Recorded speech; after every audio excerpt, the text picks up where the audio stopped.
CM Revanth Reddy ఢిల్లీకి బయలుదేరారు. నిన్న పొలిటికల్ అఫైర్స్ కమిటీ తీసుకున్న నిర్ణయాలపై ఇవాళ హైకమాండ్ పెద్దలతో చర్చించబోతున్నారు. అలాగే 10 రోజుల ప్రభుత్వ పాలన ఎలా ఉందో చెప్పబోతున్నారు. ఇక కీలకమైన మంత్రివర్గ విస్తరణ పైన చర్చించబోతున్నట్లు తెలిసింది. రేపటి నుంచి 22 వరకు జరిగే అసెంబ్లీ సమావేశాల తర్వాత ఈ నెల 24న లేదా 25న కేబినెట్ విస్తరణ ఉండొచ్చని ప్రచారం జరుగుతోంది. ఈ అంశంపై కాంగ్రెస్ అగ్రనేత సోనియా గాంధీ, సీనియర్ నేతలు రాహుల్ గాంధీ, ఏఐసీసీ అధ్యక్షుడు మల్లికార్జున ఖర్గే, కేసీ వేణుగోపాల్, ఇతర ముఖ్య నేతలతో రేవంత్ రెడ్డి చర్చిస్తారని తెలుస్తోంది. అలాగే లోక్సభ ఎన్నికలకు సంసిద్ధమయ్యే అంశంపైన చర్చించవచ్చని సమాచారం.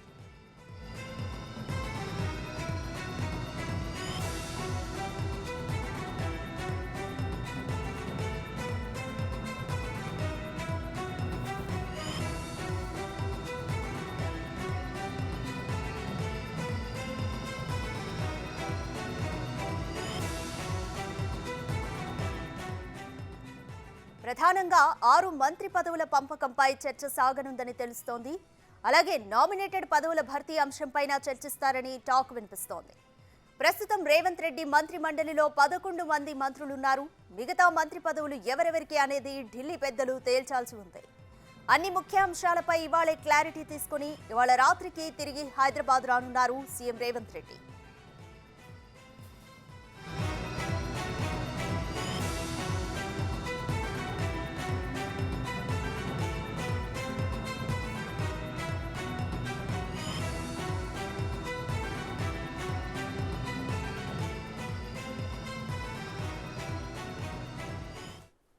సీఎం రేవంత్ రెడ్డి హస్తిన పర్యటనకు సంబంధించిన మరింత సమాచారం మా ప్రతినిధి సాదిక్ అందిస్తారు. సాదిక్, చెప్పండి, సీఎం ఢిల్లీ టూర్ ఈ రోజు ఏ విధంగా ఉండబోతుంది? అలాగే కాంగ్రెస్ అధిష్టానం ఏ జరపనున్నారు?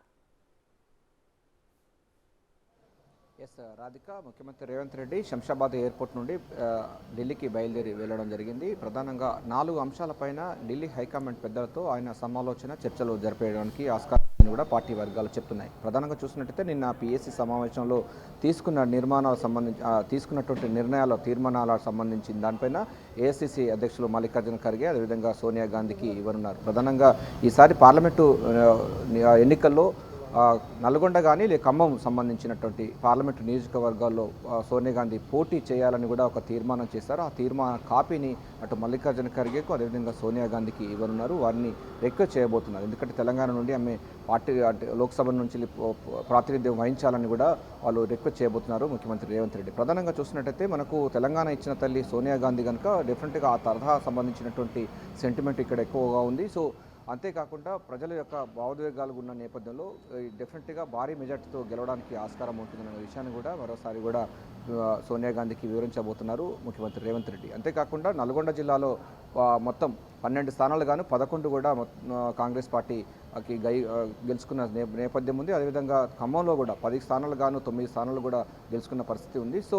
ఈ 2 జిల్లాల్లో పార్లమెంటు నియోజకవర్గాల నుంచి పోటీ చేసినట్టయితే పార్టీకి బలం చేకూరుతుంది. అదేవిధంగా తెలంగాణ ఇచ్చిన తల్లి సోనియా గాంధీకి రుణం తీర్చుకున్న వాళ్ళ తెలంగాణ సమాజమైనటువంటి సంకేతాలు కూడా వస్తాయని కూడా పార్టీ భావిస్తున్న నేపథ్యంలో ముఖ్యమంత్రి రేవంత్ రెడ్డి ఈరోజు మల్లికార్జున ఖర్గేతో అదేవిధంగా సోనియా గాంధీతో చర్చించబోతున్నారు. ఇక దీంతో పాటుగా ప్రియాంక గాంధీ కూడా మెదక్కు సంబంధించినటువంటి నియోజకవర్గం నుంచి కూడా పోటీ చేసే విధంగా కూడా రిక్వెస్ట్ చేసే అవకాశాలు కూడా ఉన్నట్లుగా పార్టీ వర్గాలు చెప్తున్నాయి. ఇక దీంతో పాటుగా నిన్న జరిగిన పిఎస్సి సమావేశాలు తీసుకున్న మరిన్ని వివరాలు కూడా వచ్చే పార్లమెంటు ఎన్నికలకు పార్టీ ఎట్లా సంసిద్ధత ఉన్న దానిపైన కూడా మరోసారి కూడా ముఖ్యమంత్రి రేవంత్ రెడ్డి అయితే పార్టీ హైకమాండ్కు వివరించబోతున్నారు.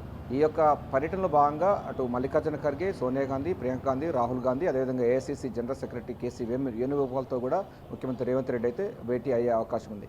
ఇక ప్రభుత్వం ఏర్పడిన తర్వాత తొలిసారిగా ఢిల్లీకి హైకమాండ్ కలవడం అన్నది ప్రాధాన్యత సంతరించుకుంటుంది. అంటే 13 రోజుల పాటు ప్రభుత్వం ఏర్పడింది. సో ప్రస్తుతం రాష్ట్రంలో ఆర్థిక పరిస్థితుల పైన, అదేవిధంగా కాళేశ్వరం సంబంధించినటువంటి ప్రాజెక్టు, ఆ తర్వాత ఎల్ఎన్టీకి సంబంధించిన ఎపిసోడ్స్ అన్నీ కూడా ఢిల్లీ హైకమాండ్కు వివరించే అవకాశం ఉంది. ఇక రేపటి నుండి కూడా అసెంబ్లీ సమావేశాలు ఉన్న నేపథ్యంలో దానికి సంబంధించిన రాష్ట్రంలో ఆర్థిక స్థితిగతులపైన శ్వేతపత్రం విడుదల చేసేందుకు కూడా ప్రభుత్వం సిద్ధంగా ఉంది. ముఖ్యమంత్రి రేవంత్ రెడ్డి కూడా స్పష్టం చేస్తున్నారు. ఇప్పటికే అన్ని శాఖలు కూడా నిర్వీర్యం చేస్తుంది గత ప్రభుత్వం బీఆర్ఎస్ పార్టీ. డెఫినెట్గా దీనిపైన కూడా పూర్తి స్థాయిలో ప్రజలకు సభ ద్వారా మొత్తం తెలియజేసే లక్ష్యంగా ఉండబోతుంది. సో శ్వేతపత్రాలు వైట్ పేపర్ రిలీజ్ చేసేందుకు కూడా ప్రభుత్వం సిద్ధమవుతుంది. సో ప్రస్తుతం రాష్ట్రంలో ఆర్థిక పరిస్థితులు ఎట్లా ఉన్నాయి, అదేవిధంగా 6 గ్యారంటీ స్కీమ్స్ల పనుల పురోగతి, అదేవిధంగా ఈ నెల 28వ తారీఖు రోజు మరో 2 గ్యారంటీ స్కీమ్స్ కూడా అమలవుతున్నాయి. ఇప్పటికే సోనియా గాంధీ పుట్టినరోజు సందర్భంగా డిసెంబర్ 9 రోజు ఆడవాళ్ళకందరికీ మహిళలకందరికీ కూడా ఉచితంగా ఆర్టీసీ బస్సుల్లో ప్రయాణంతో పాటుగా చేయూత ద్వారా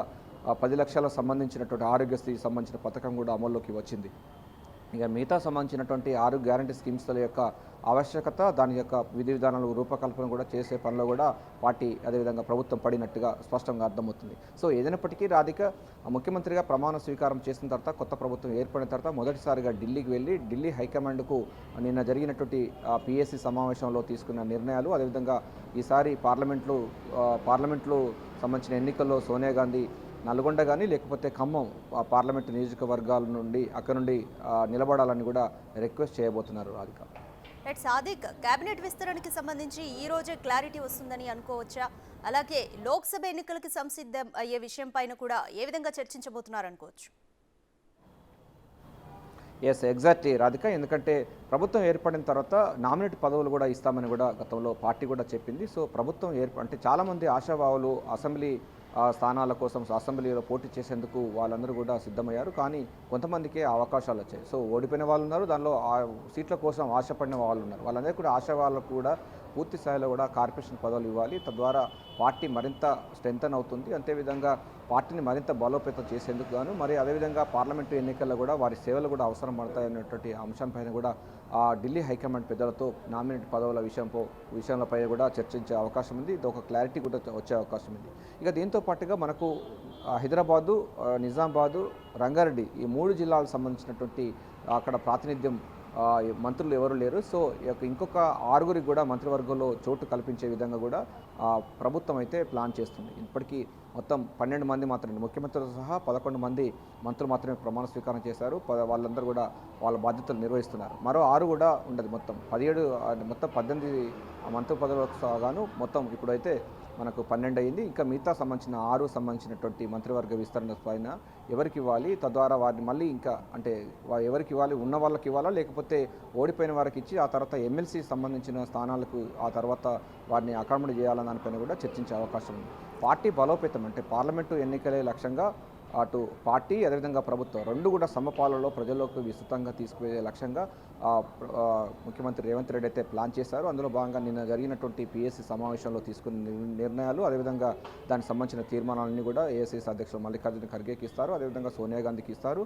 ఆ తర్వాత సోనియా గాంధీని తెలంగాణ నుంచి వెళ్ళి పోటీ చేసే విధంగా అంటే ఖమ్మం కానీ లేకపోతే నల్గొండ సంబంధించిన పార్లమెంటు నియోజకవర్గాలు పోటీ చేయాలని కూడా రిక్వెస్ట్ చేయబోతున్నారు. సో ఏదైనప్పటికీ నామినేట్ పదవులకు సంబంధించిన విషయంలో క్లారిటీ వచ్చే అవకాశం ఉంది.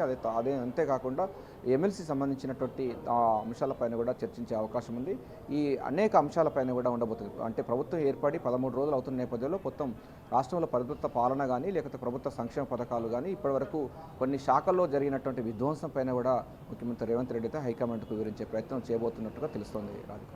రైట్ సాదిక్, రేవంత్ రెడ్డి సీఎంగా ఛార్జ్ తీసుకున్నప్పటి నుంచి ఈ రోజు వరకు పాలన ఏ విధంగా ఉండబోతుందో కూడా ఒక అంశం అనేది చర్చకొచ్చే అవకాశం అయితే కనిపిస్తుంది. అసలు ఇప్పటి వరకు కాంగ్రెస్ అధిష్టానం రేవంత్ పాలనపై ఏ విధంగా నివేదిక ఉంది?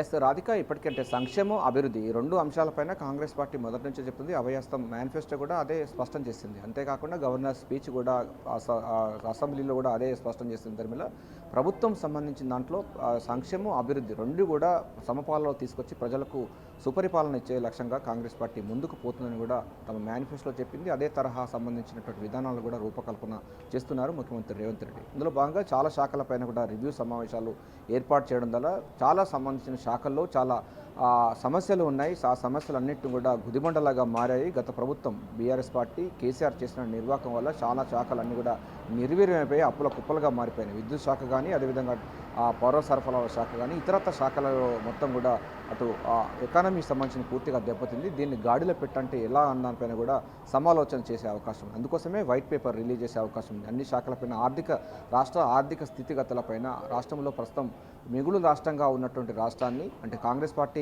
తెలంగాణ ఇచ్చినప్పుడు మిగులు రాష్ట్రంగా ఉండే ఆ తర్వాత 5 లక్షల కోట్ల అప్పులుగా మార్చినటువంటి ఉంది. సో అనేక శాఖల్లో అప్పుల ఊబిలో కూరుకుపోయాయి. వీటినన్నిటి కూడా ఎట్లా రెక్టిఫై చేయాలి, ఏ విధంగా ఆర్థిక స్థిరత్వం తీసుకొచ్చే లక్ష్యంగా కూడా ఆ ప్రభుత్వం ఏం చేయబోతుంది దానిపైన కూడా ముఖ్యమంత్రి రేవంత్ రెడ్డి అయితే హైకమాండ్తో చర్చించే అవకాశం ఉంది. దాన్ని ఎట్లా గాడిలో పెట్టాలనిపైన కూడా సమాలోచన చేసే అవకాశం అయితే కనబడుతుంది.